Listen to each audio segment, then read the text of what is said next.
مسلمانوں کے لیے جمعے کا دن کیوں خاص ہے؟ حضرت اماں حوا اور حضرت آدم علیہ السلام دونوں اکٹھے زمین پر بغیر کپڑوں کے اتارے گئے۔ حضرت آدم علیہ السلام کو گرمی کا احساس ہوا تو رونے لگ گئے۔ حضرت اماں حوا اسے کہنے لگی کہ مجھے گرمی سے تکلیف محسوس ہو رہی ہے، تو فوراً حضرت جبرائیل علیہ السلام آئے اور فرمایا، آپ نے جنت میں ایسی بیوی سے بسم اللہ الرحمن الرحیم، اللہ رب العزت کا انسانوں پر بے شمار احسانات ہیں، ساتھ ہی ساتھ بے شمار نعمتیں بھی ہیں جن کا شکریہ ادا کرنا ہم جیسے بندوں پر لازم ہے، لہٰذا یہ عبادت اس نعمتوں کا شکر ادا کرنے کا سبب اور ذریعہ بھی ہے، اور جب انسان اللہ تعالیٰ کی نعمتوں کا شکر ادا کرتا ہے تو وہ اپنی مزید نعمتوں سے نوازتا ہے۔ اس مقصد کے حصول کے لیے اللہ تعالیٰ نے کچھ ایام خاص کیے ہیں جن میں اس کی خاص رحمتوں کا نزول ہوتا ہے اور گناہ گاروں کو ایک گناہ بخش دیتا ہے۔ ان دنوں میں ایک خاص دن جمعے کا دن ہے۔ اس دن اللہ رب العزت اپنے بندوں کے ناقص نیکیاں قبول فرماتا ہے اور گناہوں کو اپنی رحمت اور فضل سے بخش دیتا ہے۔ حضرت ابو ہریرہ رضی اللہ عنہ سے روایت ہے کہ سرکار مدینہ حضور نبی کریم صلی اللہ علیہ وسلم نے ارشاد فرمایا، ان سارے دنوں میں جب میں کہ آفتاب نکلتا ہے، یعنی ہفتے کے 7 دنوں میں سب سے بہتر اور برتر دن جمعے کا ہی دن ہے۔ اللہ تعالیٰ نے سیدنا آدم علیہ السلام کو پیدا کیا اور جمعے کے دن اور وہ جنت میں داخل کیے گئے، اور جمعے ہی کے دن وہ جنت سے اس دنیا میں بھیجے گئے، اور قیامت بھی جمعے ہی کے دن قائم ہوگی۔ جمعے کا دن بہت ہی قیمتی اور بابرکت ہے، ہفتے کے دنوں کا سردار اور افضل دن ہے۔ اس کی عظمت اور شان کے لیے یہی کافی ہے کہ اللہ پاک نے اس عظیم دن کی قسم کھائی ہے۔ قرآن مجید میں اللہ تعالیٰ ارشاد فرماتے ہیں، ترجمہ: اے میرے حبیب صلی اللہ علیہ وسلم، فرما دیجئے کہ اے لوگو، اگر تم اللہ تعالیٰ سے محبت رکھتے ہو تو میری اطاعت کرو، اللہ تعالیٰ تم سے محبت فرمائیں گے اور تمہارے گناہ معاف فرما دیں گے، اللہ تعالیٰ بخشنے والے بہت مہربان ہیں۔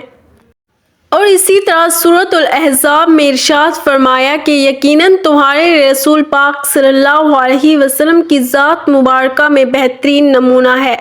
ترمذی شریف میں حضرت انس رضی اللہ عنہ سے روایت ہے کہ حضور نبی کریم صلی اللہ علیہ وسلم نے ارشاد فرمایا، جس نے میری سنت سے محبت کی اس نے مجھ سے محبت کی، جس نے مجھ سے محبت کی وہ میرے ساتھ جنت میں ہوگا۔ مشکۃ المصابیح میں حضرت ابو ہریرہ رضی اللہ عنہ سے روایت ہے کہ حضور نبی کریم صلی اللہ علیہ وسلم نے ارشاد فرمایا، جس شخص نے میری امت کے فساد کے وقت میری سنت کو تھام لیا تو اس کے لیے شہیدوں کا اجر ہے۔ حضرت طارق بن شہاب رضی اللہ عنہ سے روایت ہے کہ سرکار مدینہ حضور نبی کریم صلی اللہ علیہ وسلم نے ارشاد فرمایا، جمعے کی نماز جماعت کے ساتھ ادا کرنا ہر مسلمان پر لازم و واجب ہے۔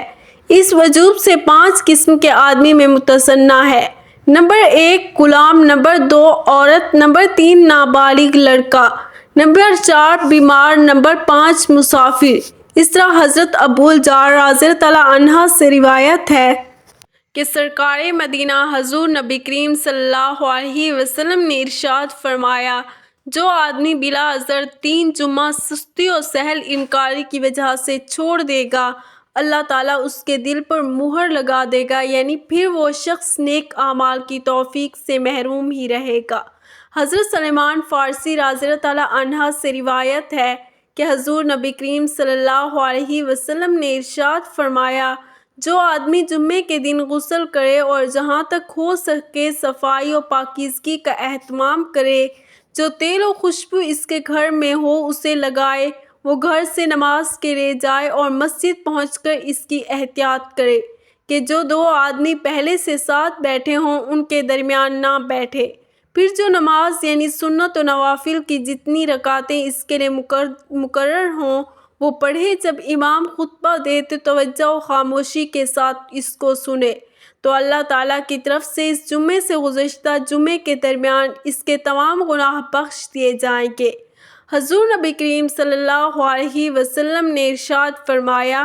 جو شخص جمعے کے دن 7 اعمال کر لے اس کو مسجد جاتے ہوئے ہر قدم ایک سال کی نفلی نمازوں کا ثواب اور 1 سال کی نفلی روزوں کا اجر و ثواب ملے گا۔ وہ 7 اعمال یہ ہیں: نمبر 1 غسل کرنا، نمبر 2 اچھے کپڑے پہننا، نمبر 3 مسجد جلدی جانے کی فکر کرنا، نمبر 4 مسجد پیدل جانا، نمبر 5 امام کے قریب بیٹھنے کی کوشش کرنا، نمبر 6 خطبہ غور سے سننا، نمبر 7 کوئی بیہودہ کام نہ کرنا۔ حضور نبی کریم صلی اللہ علیہ وسلم نے ارشاد فرمایا، جس نے مجھ سے صبح و شام 10 مرتبہ درود شریف بھیجا اسے روز قیامت میری شفاعت نصیب ہوگی۔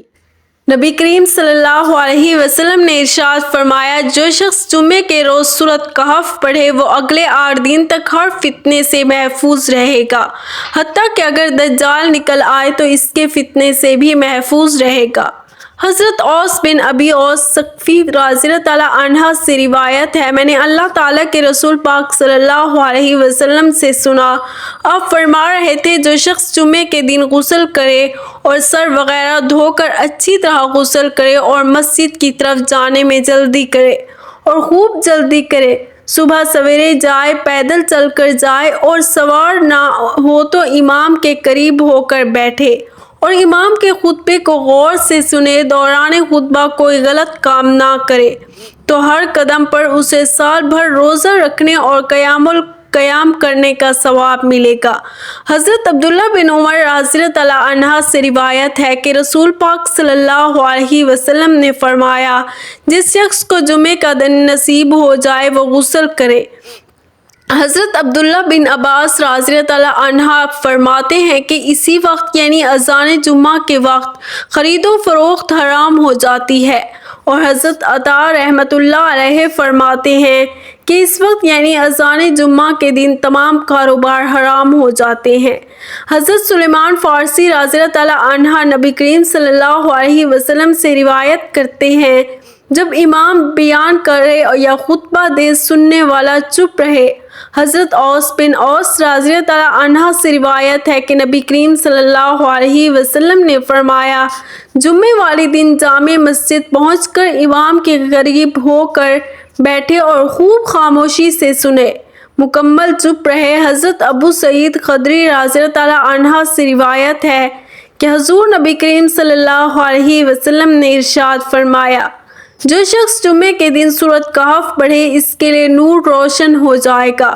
2 جمعے کے درمیان حضرت سیدنا علی ابی طالب رضی اللہ تعالیٰ عنہ سے روایت ہے کہ حضور نبی کریم صلی اللہ علیہ وسلم نے ارشاد فرمایا، جس شخص نے جمعے والے دن سورۃ کہف کی تلاوت کی وہ آئندہ جمعے تک ہر طرح کے فتنے سے بچایا جائے گا، یہاں تک کہ اگر دجال بھی نکل آئے تو اس سے بھی محفوظ رہے گا۔ اس طرح حدیث مبارکہ میں آتا ہے کہ جس شخص نے سورۃ کہف کی پہلی 10 آیاتیں حفظ کر لی اور پابندی سے پڑھتا رہا دجال کے فتنے سے بچا دیا جائے گا۔ اس طرح آخری 10 آیاتوں کے متعلق بھی روایت آتی ہے۔ اس طرح ایک روایت میں یہ بھی آتا ہے کہ جو شخص سورۃ کہف کی پہلی 3 آیاتیں حفظ کر لے گا وہ بھی دجال کے فتنے سے محفوظ رہے گا۔ احادیث شریف کی روشنی میں جمعے کا دن قبولیت والی گھڑی کے متعلق علماء کے 2 وقتوں کا ذکر کیا گیا ہے۔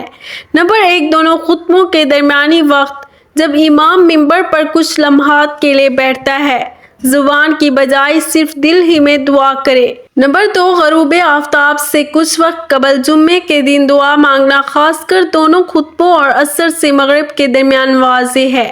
کہ دونوں خطبوں کے درمیان دعا صرف دل ہی دل میں کی جائے، زبان سے نہیں، اور نہ ہی اس کے لیے ہاتھ اٹھائے جائیں۔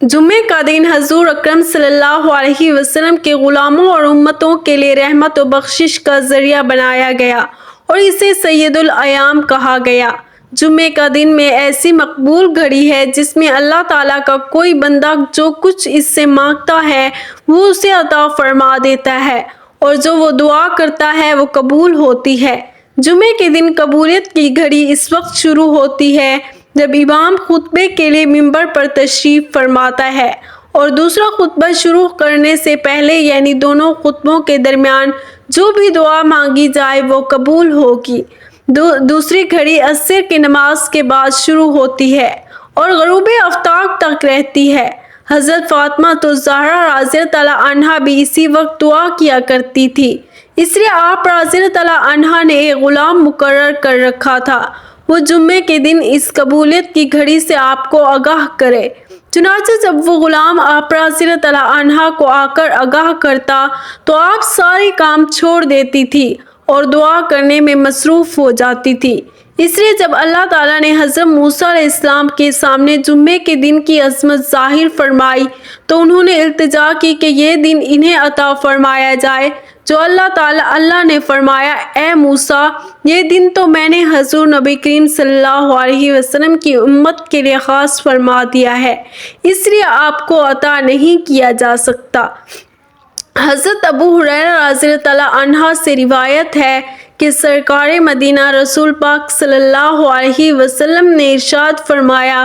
سب سے بہتر دن جس میں سورج طلوع ہوتا ہے وہ جمعے کا دن ہے، اور حضرت آدم علیہ السلام پیدا ہوئے، اسی دن جنت میں داخل ہوئے اور اسی دن جنت سے نکالے گئے، اسی دن قیامت قائم ہوگی۔ حضرت ابن عساکر رحمۃ اللہ علیہ نے حضرت انس رضی اللہ تعالیٰ عنہ سے بیان کیا کہ سرکار مدینہ جناب رسول پاک صلی اللہ علیہ وسلم نے ارشاد فرمایا کہ حضرت اماں حوا علیہ السلام اور حضرت آدم علیہ السلام دونوں اکٹھے اتارے گئے، ان کے جسم پر جنت کے پتوں کے علاوہ کوئی لباس نہ تھا۔ حضرت آدم علیہ السلام کو گرمی کا احساس ہوا تو وہ رونے لگے۔ حضرت اماں حوا علیہ السلام سے کہا کہ مجھے گرمی سے تکلیف محسوس ہو رہی ہے۔ حضرت جبرائیل علیہ السلام روئی لے کر آئے اور حضرت اماں حوا علیہ السلام کو روئی کترنا کا حکم دیا۔ اس طرح بتایا کہ حضرت آدم علیہ السلام کو کپڑے بننے کا حکم دیا، اس کو اس کی تعلیم دی اور فرمایا کہ آپ نے جنت میں اپنی بیوی سے تعلق نہیں جوڑا تھا یہاں تک کہ اسے ممنون درخت کا پھل کھا کر بیٹھے اور اتار دیے گئے، دونوں الگ الگ سوتے تھے۔